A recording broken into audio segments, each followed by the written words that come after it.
কোন দিকে যাচ্ছেন আপনারা বিশ্বকাপের পরিস্থিতি? আসলে বিশ্বকাপে যেই প্রত্যাশা ব্রাজিলের কাছ থেকে করেছি, ইনশাল্লাহ তা পেয়েছি। অতএব ২টা গোলে ৩-৩, ০ গোলে অর্থাৎ ব্রাজিল জিতছে। একটা একটা খেলায় ড্র করছে। অর্থাৎ ব্রাজিলের চমক কিন্তু ফিরে এসেছে। অর্থাৎ ব্রাজিল, অর্থাৎ নেইমা মাঠে এসেছে। অর্থাৎ অন্য অন্য প্লেয়ার যারা, তাদের কিন্তু ঘুম হারাম হয়ে গেছে। কেননা নেইমা মানি চমক, নেইমা মানি আতঙ্ক, নেইমা মানি কিন্তু ফুটবল, নেইমা মানি বর্তমানে বিশ্বকাপের একটা আশার আলো। এবং এই বিশ্বকাপে আপনি ইনশাল্লাহ আশা করি এই নেইমার হাত ধরেই এই বিশ্বকাপ ট্রফিটা 5বার যেমন বিশ্বকাপ ব্রাজিল নিয়েছে, এবং এই বিশ্বকাপটা এই নেইমার হাত দিয়েই কিন্তু এই ব্রাজিল নিবে, এবং এই প্রত্যাশাই করি। আপনি আপনারা কি ভিসা কমপ্লিট করতে পারবেন? ইনশাল্লাহ ইনশাল্লাহ, কারণ হলো আপনি দেখবেন এক একটা প্লেয়ার নেইমা, কেউ চেয়ে কেউ খারাপ খেলে না। প্রতিটা প্লেয়ারই 10 নম্বর জার্সির যে দায়িত্ব পালন করা দরকার, সেইটাই কিন্তু খেলতেছে, এবং সেই খেলার মাধ্যমেই কিন্তু, এবং এই ৩-০ গোলে কিন্তু আমরা জিতে যাইতেছি। ব্রাজিলের 10টা প্লেয়ারের নাম বলুন। ব্রাজিলের 10টা প্লেয়ারের যদি নাম বলেন, বর্তমান যারা আছে তাদের নাম বলতে পারবো না, তো আগের যারা আছে তাদের নাম বলতে পারবো। রোনালদিনহো, রবিনহো, কাকা, রোনাল্ডো, পেলে, নেইমা, এইভাবে করে অর্থাৎ আগের যে প্লেয়ারগুলো আছে, কারণ আমরা তো আগের প্লেয়ারের খেলা দেখে অভ্যস্ত। বর্তমানে যারা আছে এই বেনি জিনাস আছে, তারপরে অর্থাৎ হইলো আমাদের হ্যাঁ রাবিনহো, ওর নাম হলো রাবিনহো আছে। এবং এইভাবে বর্তমানে যে প্লেয়ারগুলো আছে, আপনি দেখবেন তাদের যে খেলার মান, প্রতিটা ক্লাবে তারা কিন্তু খেলে, এবং তাদের খেলা অর্থাৎ বিশ্বমানের তারকা। অতএব এই ব্রাজিল এবার যেভাবে অর্থাৎ এই যে বর্তমানের যে কোচ, এই কোচটা কিন্তু অর্থাৎ অভিজ্ঞ কোচ, এবং সে আসার পরেই কিন্তু ব্রাজিলের খেলার যে চমক, সেটা কিন্তু সেই ছন্দ ফিরে আসছে। আর্জেন্টিনা কিভাবে? আসলে আর্জেন্টিনা একটা প্লেয়ারই বর্তমানে আছে, সে হইল মেসি। মেসিবিহীন আর্জেন্টিনা শূন্য। মেসি নাই, আর্জেন্টিনা নাই। নেইমার বিহীন কি আপনারা শুনলেন? না, নেইমারবিহীন আমরা খেলতে পারি এবং আমরা জিততে পারি। যদি হারেন তাহলে তো বলেন যে নেইমার ছিল না, নেইমার খেলে না দেখে আমরা হারলাম। আসলে নেইমা এমন মাপের একটা খেলোয়াড়, অর্থাৎ সে মাঠে থাকা মানে কিন্তু অন্য অন্য প্লেয়ারের জন্য আতঙ্ক, এবং অন্য অন্য প্লেয়ার কিন্তু তখন অর্থাৎ ভয়ে থাকে, এই মনে হয় গোল দিয়ে দিচ্ছে। অতএব নেইমা থাকা আমাদের ব্রাজিলের অন্য অন্য প্লেয়ারদের কাছে মাঠে উৎসব ফিরে পাওয়া, এবং প্রতিটা প্লেয়ার আনন্দ নিয়ে খেলা। আলজেরিয়ার সাথে আপনাদের তো এত কম।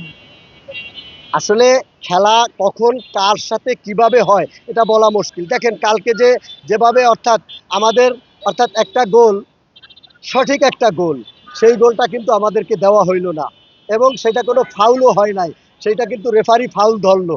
এইটা আমি ওইখানে আমি বলছি, এইটা ফিফার কাছে আমি তদন্ত চাইছি, যে এই ন্যায্য গোল, সঠিক গোল, এটা কেন বৈষম্য করা হইলো, এবং এইটা কেন ফাউল দেওয়া হইলো, এবং সঠিক গোলটা কেন মিস করা হইলো। একটা প্লেয়ারের জন্য এটা কিন্তু অর্থাৎ তার কিন্তু হ্যাটট্রিক হইতো, সেই হ্যাটট্রিকটা কিন্তু করতে দিল না একজন রেফারি। আচ্ছা, এই যে একটা প্রেডিকশন চাচ্ছি আমার কাছে যে বিশ্বকাপের ফাইনাল আসলে কারা কারা খেলতে পারে? বিশ্বকাপের ফাইনাল ব্রাজিল খেলবে, এইটা আপনি নিশ্চিত ধরে থাকতে পারেন ইনশাল্লাহ, আল্লাহর রহমতে। প্রতিপক্ষ হিসেবে কাদের চান?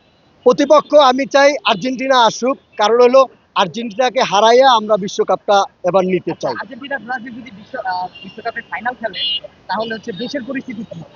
হ্যাঁ, দেশের পরিস্থিতি নিয়ে আমি কিছু কথা বলতে চাই।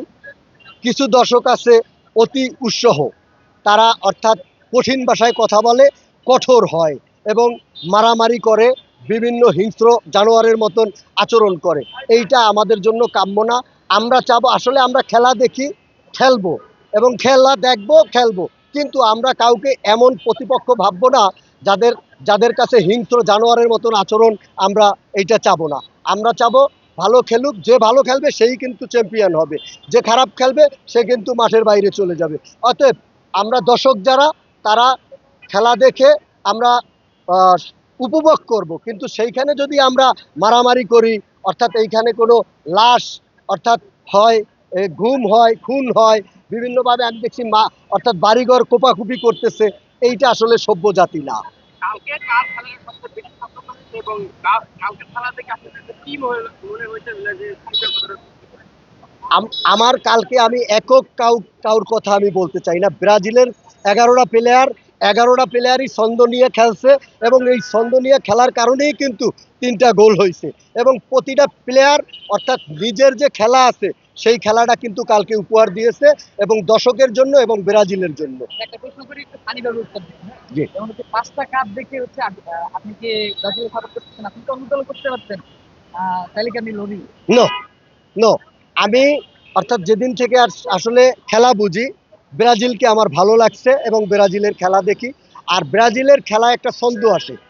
যদি ভালো মানের খেলা দেখতে চান তাহলে ব্রাজিলের খেলা দেখতে হবে। আর্জেন্টিনা যে খারাপ এমন হতো না।